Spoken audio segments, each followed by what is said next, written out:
Çmimet e qelikut dhe aluminit në Shtetet e Bashkuara të Amerikës u rritën ndjeshëm më 2 qershor, ndërsa aksionet e prodhuesve të huaj të qelikut ranë pasi presidenti i Shteteve të Bashkuara të Amerikës Donald Trump tha se do të dyfishonte tarifat për importet e 2 metaleve në 50%.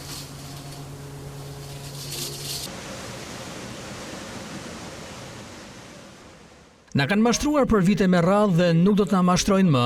Jo, nuk do të përulem fare. As alumini, as qeliku, as makinat, nuk do të përulemi. Jemi mashtruar si vend për shumë e shumë vite. Ju jemi nënshtruar kostove që nuk duhet ju nënshtrohemi.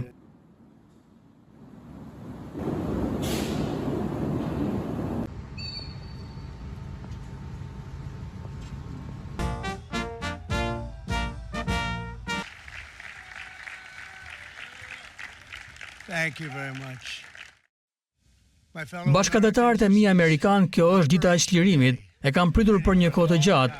7 prill 2025 do të mbahet mend përgjithmonë si dita kur industria amerikane rilindi, dita kur fati i Amerikës u rimor dhe dita kur filluam ta bëjmë Amerikën përsëri të pasur. Ne do ta bëjmë Amerikën të pasur, të mirë dhe të begat. Për dekada me radhë vendi ynë është plaçkitur nga kombe afër dhe larg, si miq ashtu dhe armiq. Punëtorët amerikanë të qelikut, punëtorët e automjeteve, fermerët dhe zëjtarët e aftë, kemi shumë prej tyre këtu me ne sot.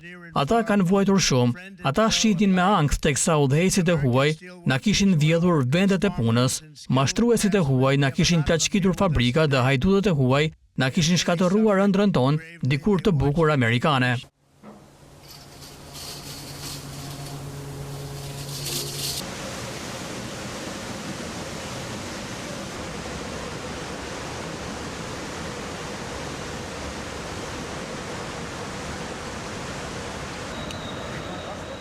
Trump njoftoi të premten më 30 maj tarifat e reja për qelikun dhe aluminin, duke intensifikuar një luftë tregtare globale, vetëm disa orë pasi akuzoi Kinën për shkeljet e një marrëveshjeje me SBA-n për të hequr në mënyrë të ndërsjellë tarifat dhe kufizime tregtare për mineralet e rëndësishme.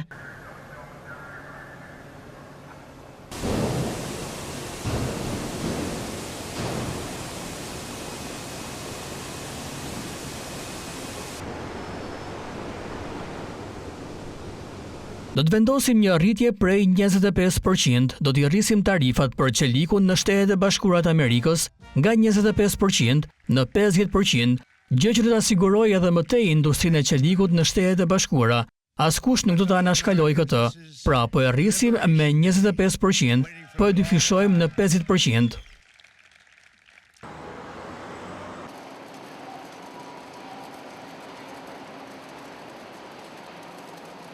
Shtetet e Bashkuara të Amerikës janë importuesi më i madh i qelikut në botë, duke përjashtuar këtu Bashkimin Evropian me një total prej 26.2 milion ton qelik të importuar në vitin 2024, sipas Departamentit të Tregtisë. Teksa disa ekspertë të industrisë vunë në dyshim nëse tarifat do të zbatoheshin siç u tha, duke marrë shkas nga ndryshimet e mëparshme të Trumpit, ata u shprehën se pasiguria dhe rritja e çmimeve të metaleve do të ulnin aktivitetin industrial. Ndryshimi i tarifave u mirëprit nga prodhuesit amerikanë të aluminit, i përdorur në transport, paketim dhe ndërtim, të cilët thanë se ky veprim do të ndalonte një fluks importesh.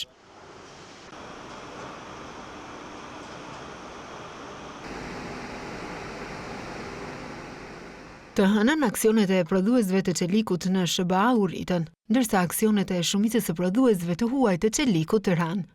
Tarifat e qelikut dhe aluminit ishin ndër më të parat që Trump vendosi kur u kthye në detyrë në janar. Tarifat prej 25% për shumicën e qelikut dhe aluminit të importuar në SBA hynë në fuqi më 12 mars.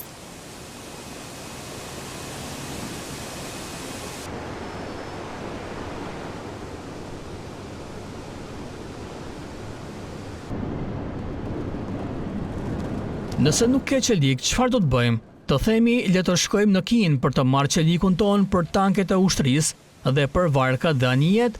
Një industrinë e fortë qeliku nuk është vetëm çështje dinjiteti apo prosperiteti dhe krenarie, është mbi të gjitha një çështje sigurie kombëtare.